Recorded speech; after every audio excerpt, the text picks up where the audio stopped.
नमस्कार, the wire में आपका स्वागत है। मैं हूं आरफा खानम शेरवानी।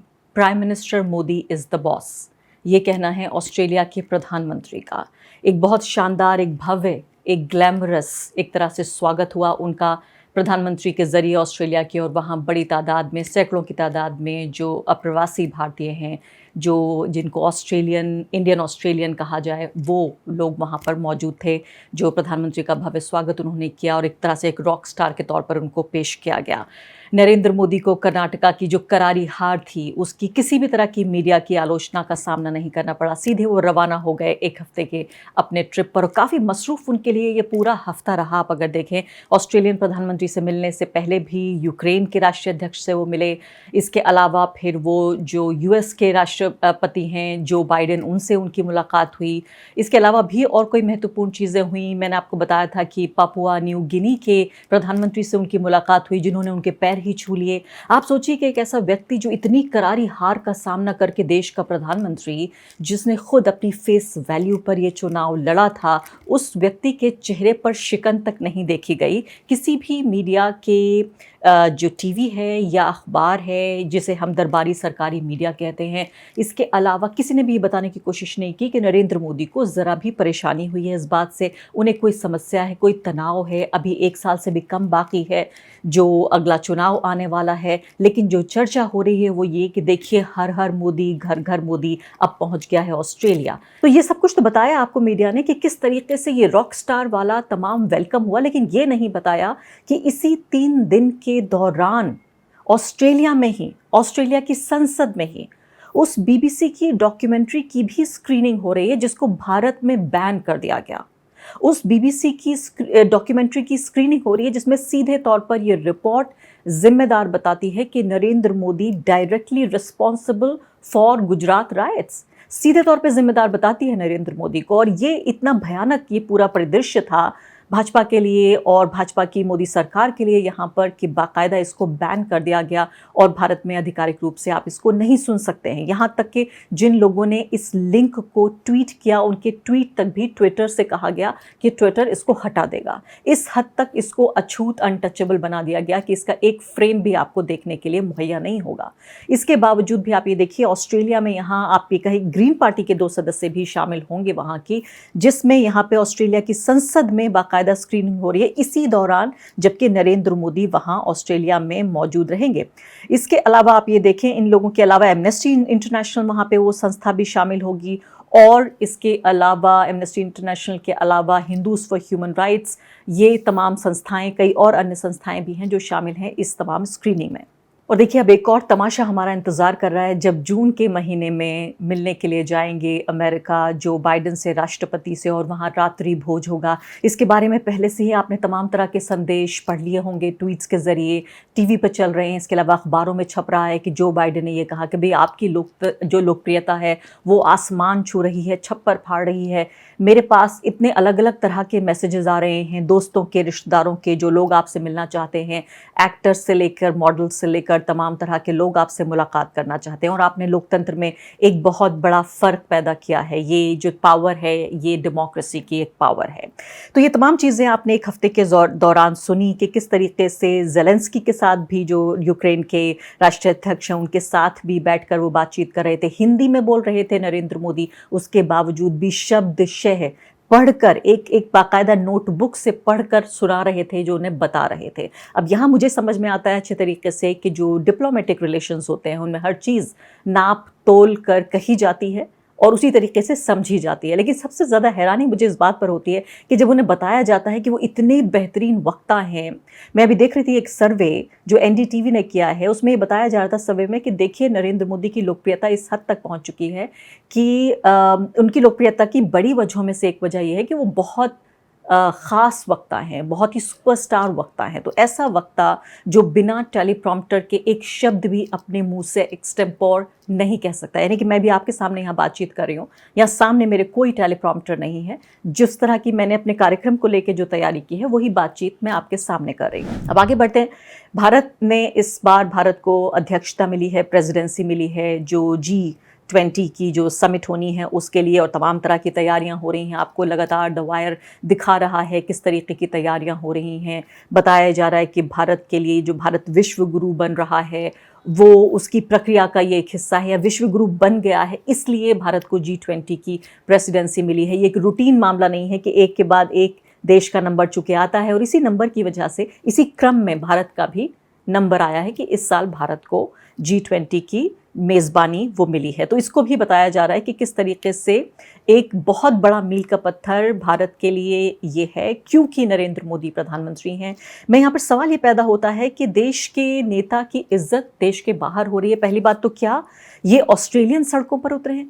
क्या ये वो लोग हैं ऑस्ट्रेलिया के गोरे लोग जो वहाँ बैठे हैं स्टेडियम में सैकड़ों की तादाद में और हज़ारों की तादाद में और लाखों की तादाद में, जो प्रधानमंत्री मोदी के नेतृत्व से, उनकी लीडरशिप से, उनकी खासियत जो है, उनकी शख्सियत की, उससे इतने प्रभावित हुए हैं कि वो वहाँ पर बैठे हुए हैं। और जिस तरीके से भारत का मीडिया इसको प्रोजेक्ट करने की कोशिश कर रहा है, उसके प्रोजेक्शन में आप ये देखिए कि बताया जा रहा है कि मोदी वहाँ पर बॉस हैं, मोदी की ये जीत है और विपक्ष की ये हार है। यानी राहुल गांधी ट्रक पर चढ़कर बाकायदा वहाँ सफ़र कर रहे हैं और आम लोगों से अपना एक नया रिश्ता बनाने की कोशिश कर रहे हैं। कभी दिल्ली की शकूर बस्ती में वो चले जाते हैं, कभी स्टूडेंट्स के मेस में चले जाते हैं, उनके साथ खाना खाते हैं, कभी वहाँ जो आम बस हैं कर्नाटका की ट्रांसपोर्ट बस, वहाँ पे चढ़ जाते हैं, कभी वो जो डिलीवरी बॉयज़ हैं उनके साथ बातचीत करते हैं, उनकी समस्याएं सुनते हैं। एक ऐसा व्यक्ति है विपक्ष का जिसको एक बड़ी जीत मिली है, और वो व्यक्ति लगातार जनता से संपर्क करने की कोशिश कर रहा है, अलग अलग तरीके अपना रहा है, अलग अलग कम्युनिकेशन के तरीके अपना रहा है कि कैसे वो बातचीत करे, इस अभाव में कि कोई भी जो मेन स्ट्रीम मीडिया है उसको कवरेज देने को तैयार नहीं है। किस तरीके से राहुल गांधी की भारत जोड़ो यात्रा का या तो पूरे तरीके से ब्लैकआउट किया गया, या उनकी एक ऐसी छवि बनाई गई कि देखिए राहुल गांधी को कोई ऐसी चीज़ निकाल ली जाए उसमें जिससे ये साबित किया जा सके कि कितने बड़े देशद्रोही हैं राहुल गांधी। तो ये हमारा जो वेस्टर्न वर्ल्ड है उसको भी देखिए, अब ऑस्ट्रेलिया में भी देखिए, एक बड़ा चूँकि अप्रवासी भारतीय वर्ग है और प्रभावशाली भारतीय वर्ग है, और ये पिछले 9 साल में नरेंद्र मोदी के कार्यकाल में नहीं बना है, बल्कि 70-75 साल के भारत के लोकतंत्र के एक फल के रूप में ये पूरा समुदाय बना है जो वहाँ पर मौजूद है। और उनका वोट उन्हें चाहिए, वो चाहते हैं कि ये प्रभाव उन्हें मिले जो ऑस्ट्रेलियन लीडरशिप, या मैं कहूँगी अमेरिकन लीडरशिप या ब्रिटिश लीडरशिप, तमाम जो ये पूरी दुनिया है वो ये चाहती है कि उनका ये प्रभाव उन्हें मिले, इसलिए नरेंद्र मोदी का इस्तेमाल किया जा रहा है। उसके अलावा एक और महत्वपूर्ण बात इसमें यह है कि भारत इस वक्त दुनिया का सबसे बड़ी आबादी वाला देश है, और इन तमाम जो देश हैं इनको ज़रूरत है कि भारत के साथ अच्छे कारोबारी रिश्ते बनाए जाएं, ताकि एक बड़ा मार्केट अपना सामान भारत में बेच सकें। तो सीधे तौर पे मैं कहूँगी अपने स्वार्थ की वजह से ये भारत के प्रधानमंत्री को इज्जत दे रहे हैं, उनका सत्कार कर रहे हैं, इसमें मुझे कोई एतराज़ नहीं है। फ़र्क इस बात का है कि जब इस तमाम तमाशे को, इस तमाम सर्कस को, इस तमाम जो पूरा ये बड़े शोज़ किए जा रहे हैं और रॉक स्टार बनाया जा रहा है प्रधानमंत्री को, इसका इस्तेमाल किया जाता है देश की बुनियादी सुविधाओं को, बुनियादी जो मुद्दे हैं उनको नज़रअंदाज करने के लिए, उन पर पर्दा डालने के लिए। जैसे मैं आपको बताऊंगी, आज अब 1 महीना पूरा हो गया है जो हमारी महिला पहलवान हैं उनके जो विरोध प्रदर्शन कर रही हैं कि उनके साथ उनका यौन शोषण किया गया, उनके ऊपर कोई ध्यान नहीं दे रहा मीडिया। सारा का सारा ध्यान मीडिया का लगा हुआ है उस तरफ जहाँ के नरेंद्र मोदी हैं। जहाँ नरेंद्र मोदी जाते हैं सारे कैमरों के रुख उधर मुड़ जाते हैं। तमाम जो कलम की स्याही है वो सूख जाती है उन तमाम मुद्दों के लिए जो भारतीय जनता के लिए लिखे जाने चाहिए।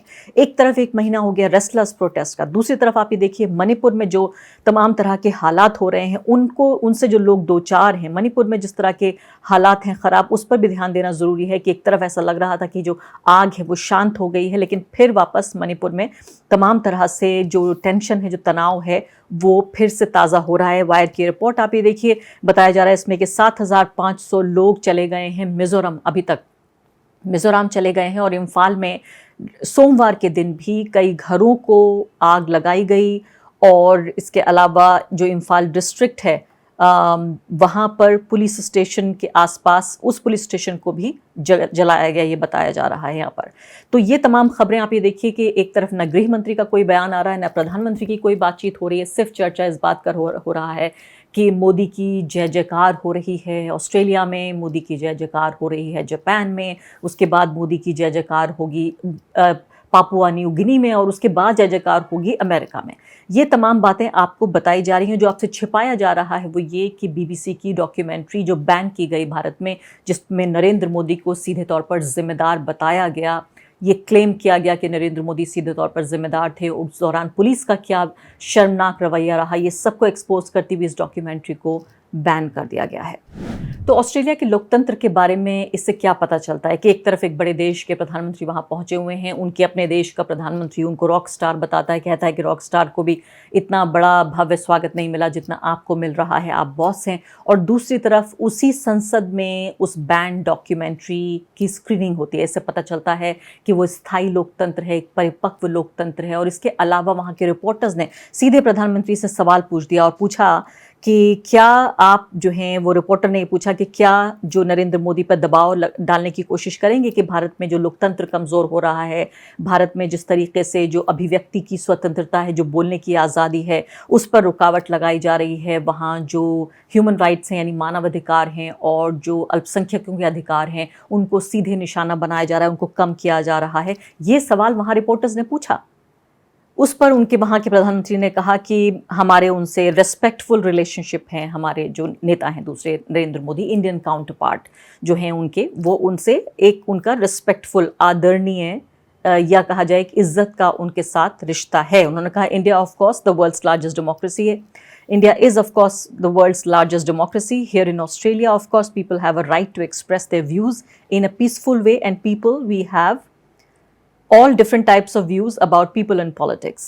ये उनका कहना है कि हाँ, लोगों को हर तरह से अपनी राय जाहिर करने का हक है और हम ये चाहते हैं कि शांतिपूर्ण तरीके से वो अपनी बात कहें, और ऑस्ट्रेलिया हर तरह के मानव अधिकारों के फेवर में, उसके पक्ष में खड़ा होगा जहां भी दुनिया में ऐसा हो रहा होगा।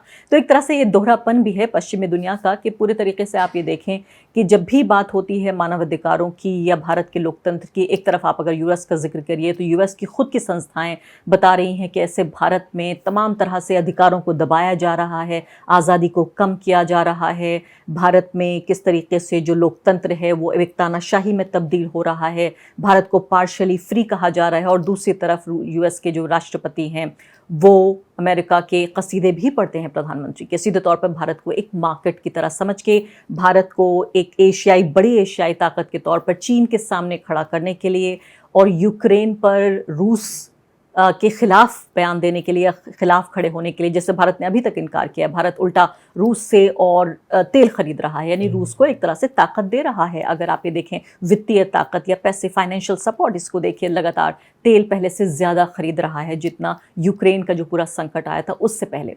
तो साफ तौर पे यहाँ मैं जब समझती हूँ इस बात को कि जो एनआरआई, जो जिसमें से एक बड़ी तादाद उन लोगों की है जो दूर से रोमांटिसाइज करते हैं भारत को, एक तरह के बहुसंख्यकवादी स्टेट की कल्पना करते हैं और ख़ुद माइनॉरिटी की तरह रहते हैं, जिन देशों में वो खुद अल्पसंख्यक हैं और अपने देश में जो उनका ओरिजिन वाला देश है, जहाँ उनके बाप दादाओं का जन्म हुआ, जहाँ से उनकी जो जड़ें हैं वो मिलती हैं और बनती हैं, उस देश में वो चाहते हैं कि बहुसंख्यकवाद हो और अपने को अल्पसंख्यक के तौर पे अपने जो उनके अधिकार हैं उनकी रक्षा चाहते हैं। और देखिए ब्रिटेन के प्रधानमंत्री भारत इंडियन ओरिजिन के आदमी है, उसमें बड़ा गर्व होता है कि देखिए कैसे वहाँ minority rights, human rights, democracy, freedom of speech, इतना बड़ा रिप्रेजेंटेशन उन्हें मिला है कि सीधे सबसे ऊंचे पद पर बिठा दिया भारत इंडियन ओरिजिन के एक व्यक्ति को। और यहाँ भारत में जिनके बाप दादा परदादा 10, 15, 20 पुश्तें जिनकी यहीं पर हैं, भारत के मुसलमान,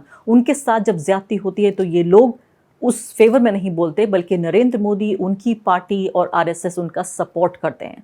तो सीधे तौर पर देखिए कि इनका दोहरापन नज़र आता है कि अगर वाकई भारत इतना बड़ा विश्वगुरु बन चुका है तो क्यों नहीं वापस आ जाते हैं, क्यों नहीं वापस यहाँ आकर अपना कारोबार शुरू करते हैं, इन्वेस्टमेंट करते हैं, अपने बच्चों को यहाँ की यूनिवर्सिटीज़ में पढ़ाते हैं, अपने बीमार लोगों का यहाँ के अस्पतालों में इलाज करते हैं।